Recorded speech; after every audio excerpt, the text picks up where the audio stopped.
Kasado ng malawakang protesta kontra korupsyon sa darating na linggo. May mga nanawagan na magbitiw pareho sina Pangulong Bongbong Marcos at VP Sara Duterte. Ang babala naman ng Defense Department, posibleng arestuhin ang mga mananawagan ng destabilisasyon. Nasa frontline ng balitang yan si Manan Enriquez. Managot ang mga korap, lalo na ang mga sangkot sa flood control scandal. Diyan sa sentro ang panawagan ng mga magpoprotesta sa linggo, November 30 sa EDSA People Power Monument mula 9 a.m. hanggang 6 p.m. Kasali dyan ang grupong Akbayan. Paglilinaw nila, hindi nila isisigaw ang Marcos resign, pero hindi ibig sabihin niya na absuelto siya sa mga nangyayari.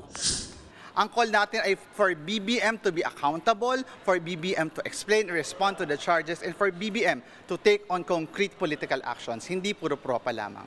Itong issue ng pananagutan ay napakahalaga sa atin dahil kita naman natin apektado tayong lahat sa sobrang grabeng korupsyon. At kailangan maitigil na natin ito.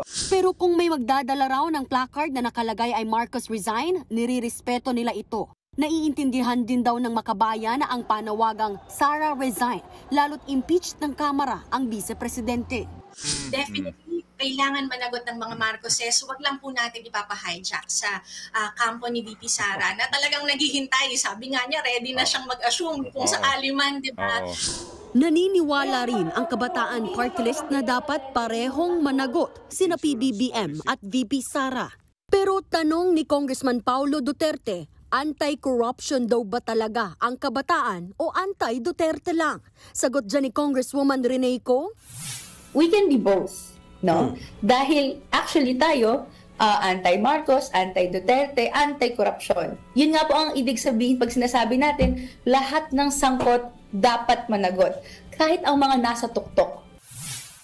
Babala naman ni Defense Secretary Gibo Teodoro, pwedeng arestuhin ang mga mananawagan ng destabilisasyon.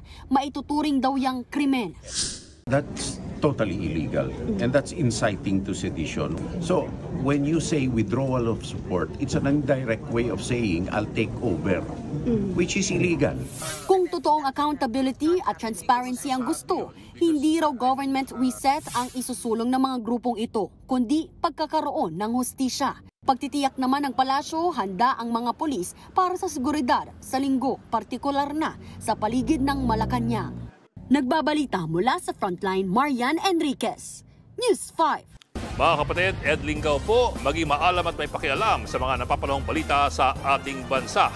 Para sa mas malilimang pagtalakay at paghimay sa mga issue at headlines, mag-follow at mag-subscribe sa social media pages ng News 5.